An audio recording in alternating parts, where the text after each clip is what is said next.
Se están cumpliendo las profecías y estamos ya en ese último momento donde la venida del Señor se acerca, o toda la iglesia ha caído en un verdadero engaño lleno de supersticiones e historias para no dormir. En este vídeo quiero hablarte de ello.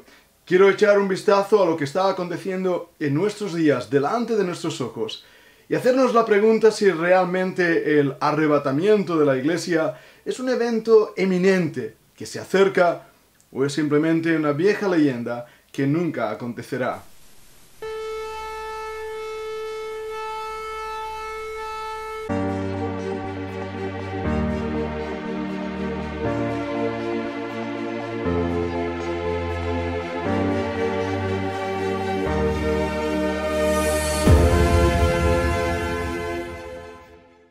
Hola y bienvenido a nuestro canal, soy el pastor Pedro Piñol, pastor aquí en la Iglesia Bíblica Bautista de Castellbisbal, y mi deseo con este vídeo y con todos los demás vídeos de nuestro canal es haceros acercar a las verdades de las Sagradas Escrituras y tener el corazón de los bereanos, que miraban si lo que Pablo decía era verdad o no.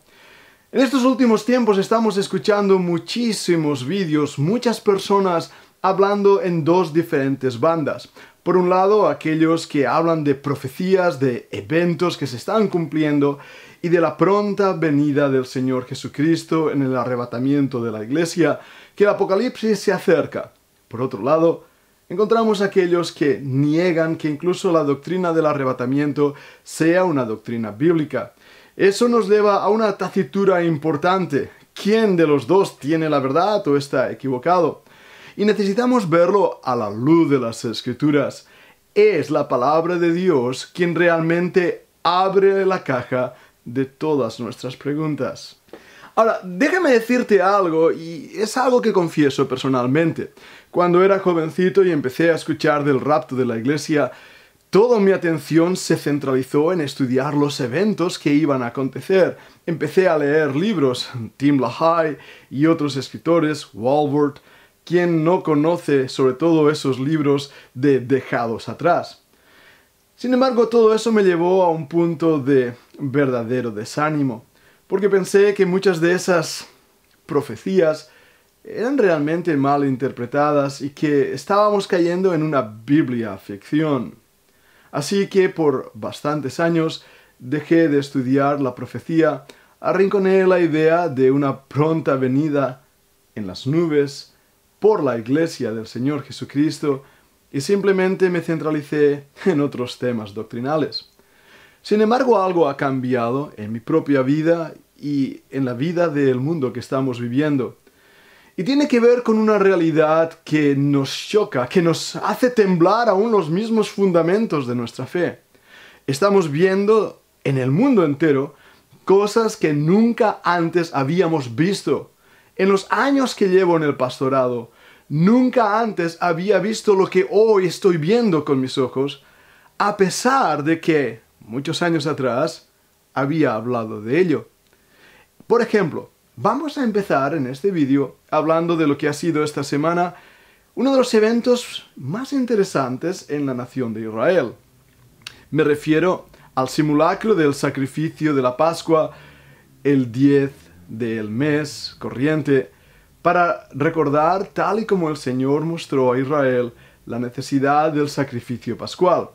Ahora, hace años que he seguido investigando la construcción del tercer templo, he estado siguiendo muy de cerca la asociación del templo allí en Jerusalén, y yo mismo he estado buscando preguntas y dudas respecto a la construcción de ese tercer templo. Hoy en día es popular incluso la lucha de localizaciones del templo.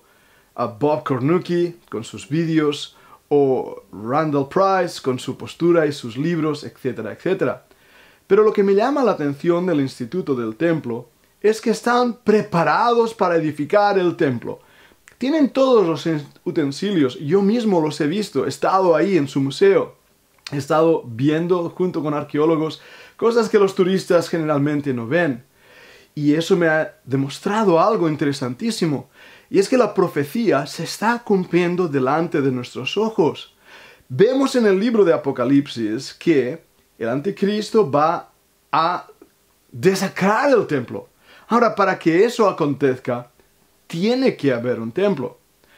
Voy mucho más atrás. Para que eso acontezca, tiene que existir una nación con el nombre de Israel, cuya capital sea Jerusalén.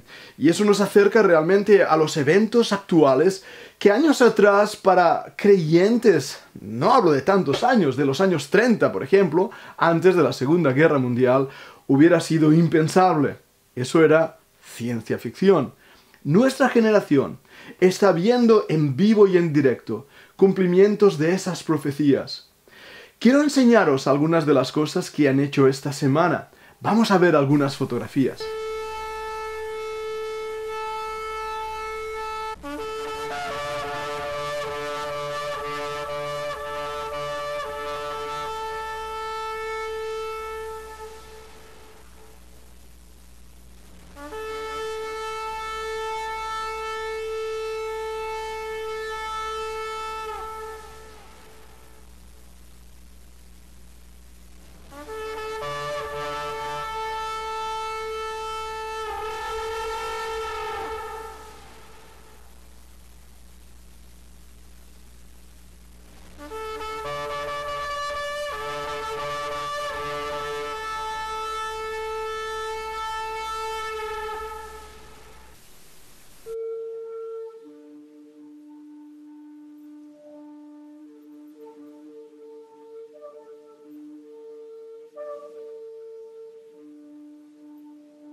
Aquí estamos viendo cómo en este evento que se ha realizado en Israel, estamos viendo en directo, siguiendo las normativas bíblicas de cómo realizar un sacrificio del Cordero Pascual.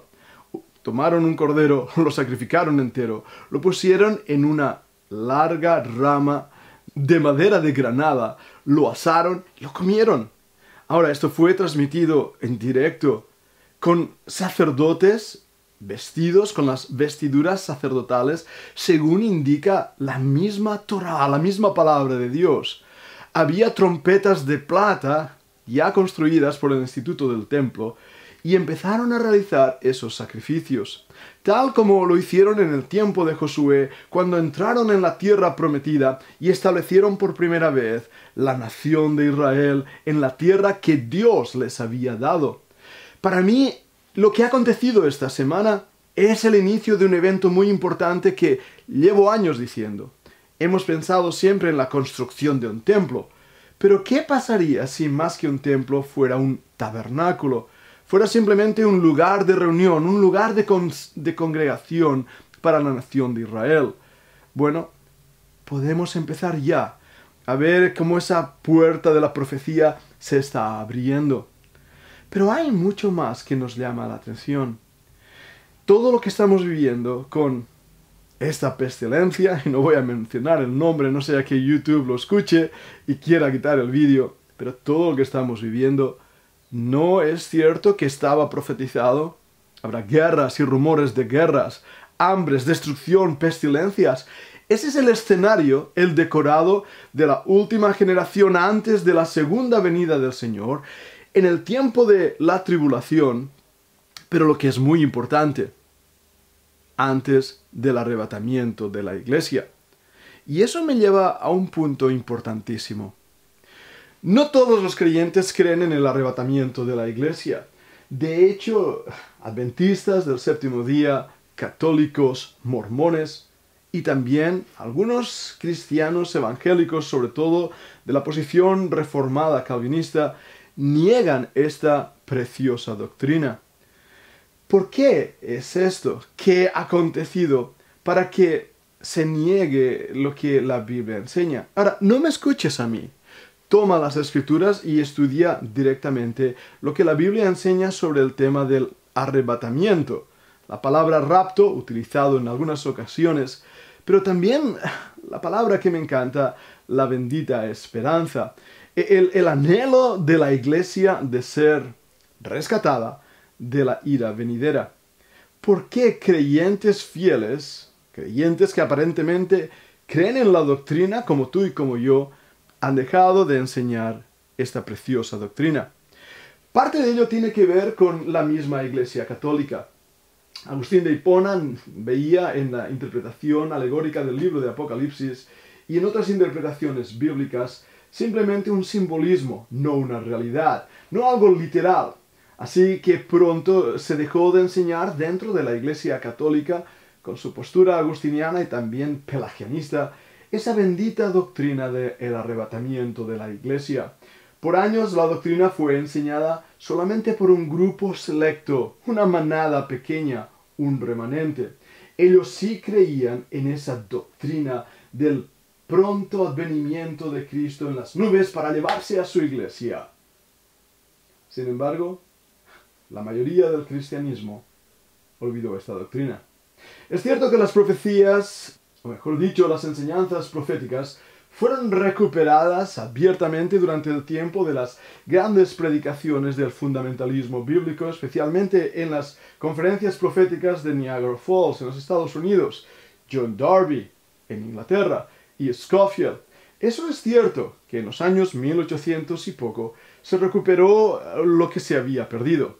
Pero es igual de cierto que esta había sido una doctrina enseñada ya desde el tiempo de los padres de la Iglesia. Y si crees como yo, desde el tiempo del mismo apóstol Pablo, cuando hablando en 1 Corintios capítulo 15, o en 1 Tesalonicenses capítulo 4, nos revela esa gran verdad, que la Iglesia del Señor Jesucristo va a ser llevada en las nubes del cielo. Hoy, esta semana, hemos visto a un grupo de sacerdotes levitas tomando un cordero, sacrificándolo como el sacrificio pascual. Dime, amigo mío que me escuchas, ¿cuándo esto había acontecido? Aún en estos 1000 años de historia pasados. Lo que están viendo nuestros ojos nunca antes había sido visto, y negarlo es caer en un error garrafal. Tengo aquí delante un versículo en Tito 2:13. Mira lo que dice: aguardando la esperanza bienaventurada y la manifestación gloriosa de nuestro gran Dios y Salvador Jesucristo.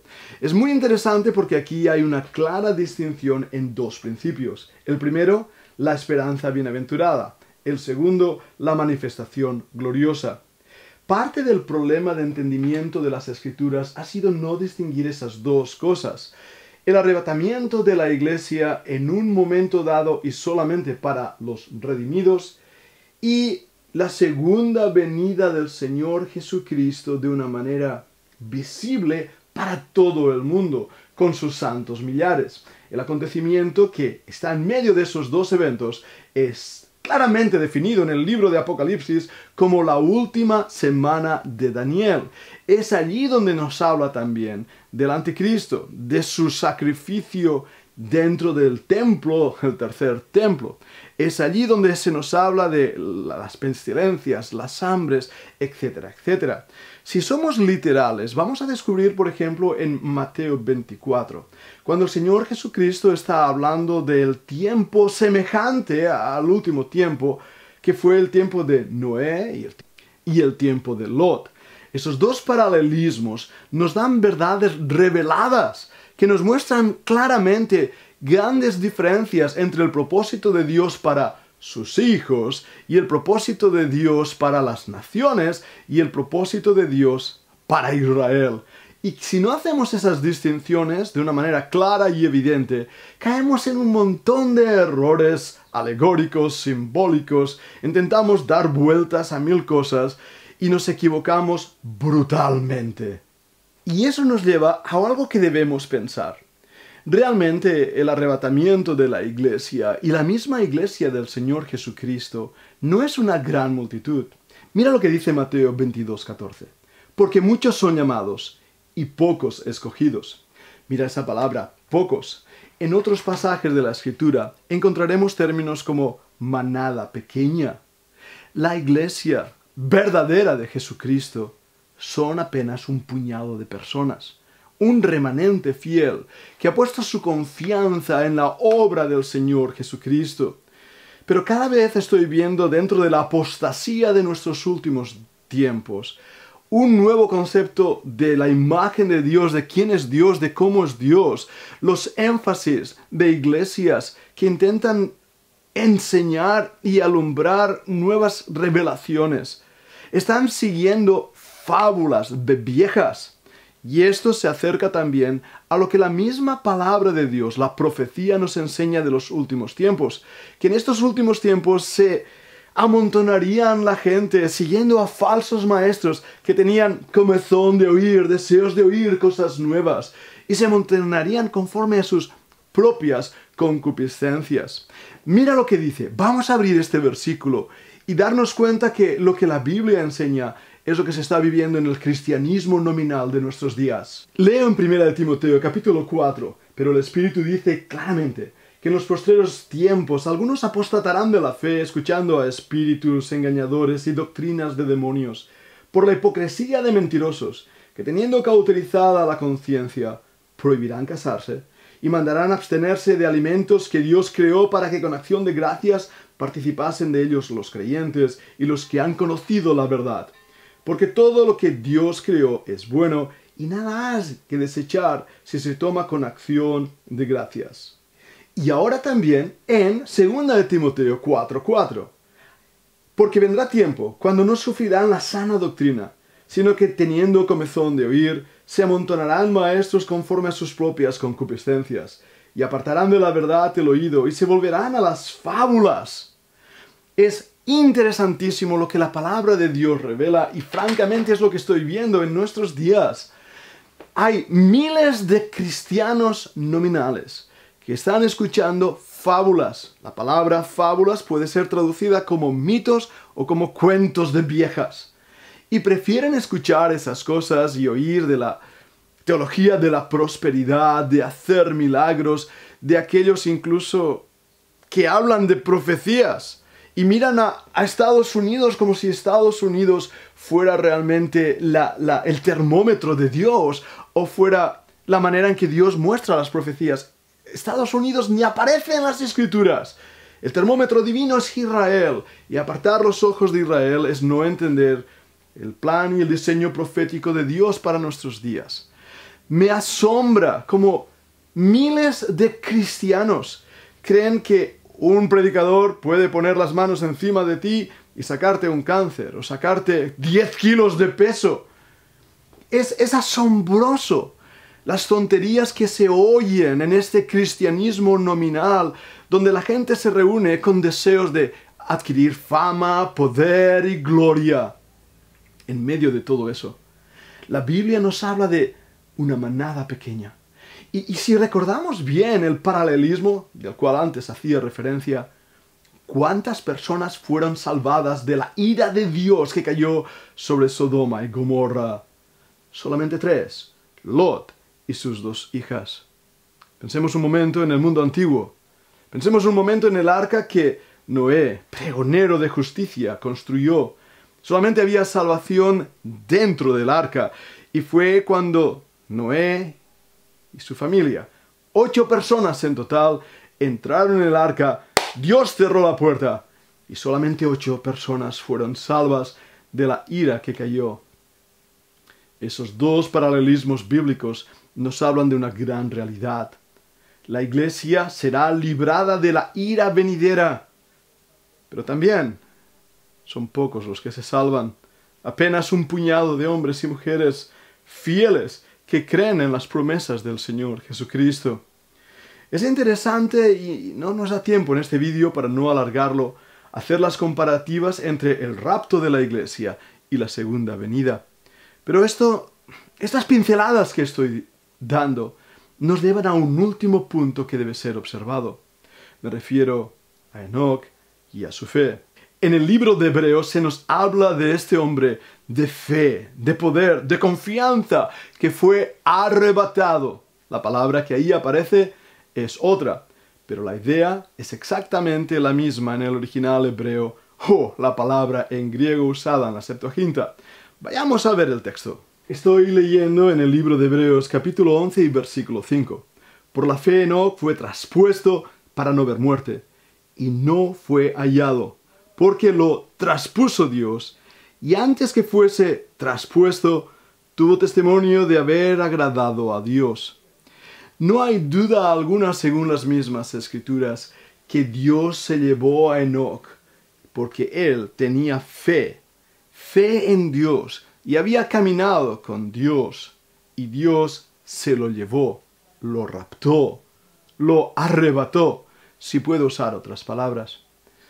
Una vez más encontramos en Enoc un simbolismo de la iglesia cristiana verdaderamente nacido de nuevo. Ese grupo pequeño, ese remanente minúsculo, al cual el Señor Jesucristo cuida, dirige, ama, y sin duda alguna librará de la ira del Cordero. Ahora, hay una realidad tremenda y triste a la vez. Enoc tuvo fe, fue traspuesto, pero muchas de las personas que incluso están viendo este vídeo han perdido la fe en la enseñanza del rapto de la iglesia.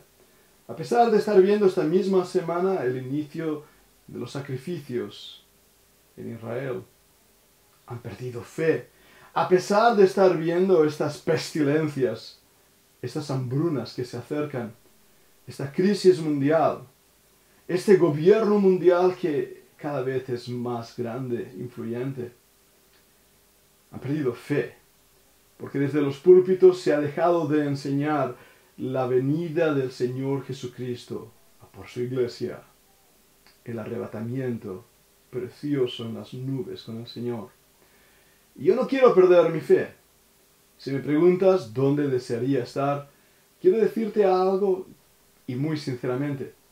No quiero caer en el error, en las teorías conspiratorias, en los carismáticos que ven y visiones y revelaciones y mitos, leyendas y fábulas de viejas. Eso no es la palabra de Dios.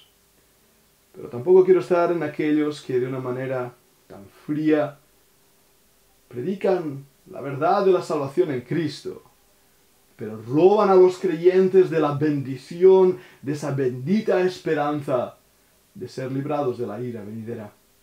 ¿Dónde quiero estar yo? Quiero estar con Noé en el arca. Quiero salir de Sodoma y Gomorra como Lot y su familia. Quiero ser como Enoc, un hombre de fe, esperando la preciosa venida y regreso del Señor Jesucristo a por su iglesia. ¿Dónde quieres estar tú? Hoy mismo, mientras estoy aquí grabando, hoy puede ser el día en que el Señor nos lleve a su presencia. Las trompetas del sacrificio de la Pascua han sonado en Jerusalén, pero hoy puede ser el día en que las trompetas de Cristo, la última trompeta, nos llame a la presencia del Eterno. Gracias por escuchar este vídeo, deseo que el Señor te bendiga, deseo que te haya hecho pensar. Suscríbete a nuestro canal si no lo has hecho todavía, dale a la campanilla, al like, forma parte de nuestra YouTubeación, porque tú eres importante para nosotros. Mi deseo, mi oración, mi ruego, es que cada uno de nuestros vídeos, nuestro ministerio, sea un faro en la oscuridad que alumbre. El Señor te bendiga.